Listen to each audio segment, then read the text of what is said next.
Australia की संक्षिप्त जानकारी ले रहे हो, ठीक है।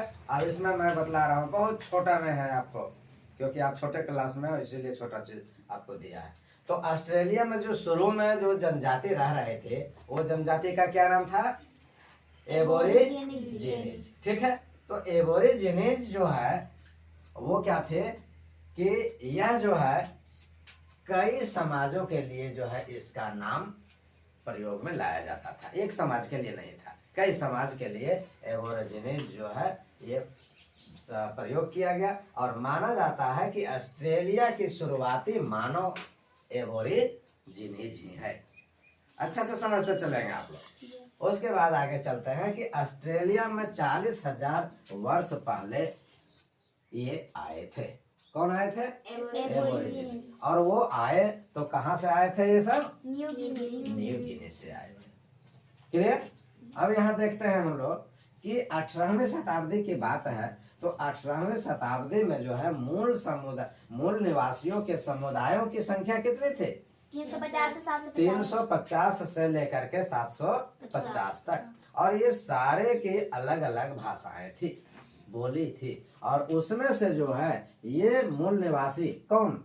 एबोरिजिनीज। तो एबोरिजिनीज जो मूल निवासी थे, इनकी समुदायों की संख्या 350 से लेकर के 750 तक थी। और इनकी भाषा भी जो है कितनी थी? 200 भाषा थी। अब आगे यहाँ चलते हैं कि उत्तर में रहने वाले को, ठीक है, कहाँ? उत्तर में। कौन से उत्तर में? ऑस्ट्रेलिया के उत्तर में रहने वाले को क्या कहा जाता था? टोरस स्ट्रेट टापूवासी के नाम से जाना जाता था।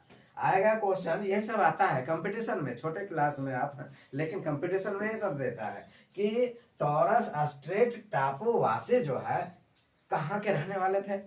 तो आपको जो है जवाब देना होगा ऑस्ट्रेलिया के। तो वो कहाँ थे? उत्तर में रहने वाले थे, तो ऑस्ट्रेलिया के उत्तर में रहते थे, ठीक है। अब यहाँ पर फिर देखते हैं कि ये जो समुदाय थे एबोरिजिनीज, टोरस स्ट्रेट, ये 2005 के जनगणना के अनुसार यदि देखें तो इसकी आबादी ऑस्ट्रेलिया में कितनी है जी? 2.4%। अब यहाँ आते हैं कि ब्रिटिश का आगमन होता है। ब्रिटिश कहीं नहीं छोड़ा बाबू, किसी देश को नहीं छोड़ा है, एकदम जोंक के तरह जो है ना सबको जो है चूसने का काम किया है।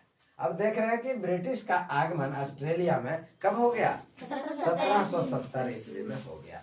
अब ऑस्ट्रेलिया के बाद में यहाँ पर आते हैं कि ऑस्ट्रेलिया के जो ये आए तो ऑस्ट्रेलिया के चारों ओर ये क्या हो गए? ऑस्ट्रेलिया के चारों ओर ये बस गए, क्योंकि बगल बगल में जो है इसका समुद्र का एरिया है। इसमें जो है आपको देखिए तो समुद्र का एरिया में यहाँ सब पर देख लीजिए आप, यहाँ ये हिंद महासागर की स्थिति दिख रही है, दिख रही है आपको? इधर प्रशांत महासागर है और इधर दक्षिणी हिंद महासागर, और बीच में क्या है? ये ऑस्ट्रेलिया है। तो ऑस्ट्रेलिया के चारों ओर आकर के वो बस गए, समझ गए यहाँ पर। अब यहाँ पर फिर देखिए यहाँ जो है ये लिखा है कि ये डार्विन है, यहाँ आपका ये पर्थ शहर है, ये न्यू साउथ वेल्स है, और ये जो है आपका एडिलेड है, ठीक है। और इस प्रकार से जो है ये ऑस्ट्रेलिया का स्ट्रक्चर आपको दिखाया।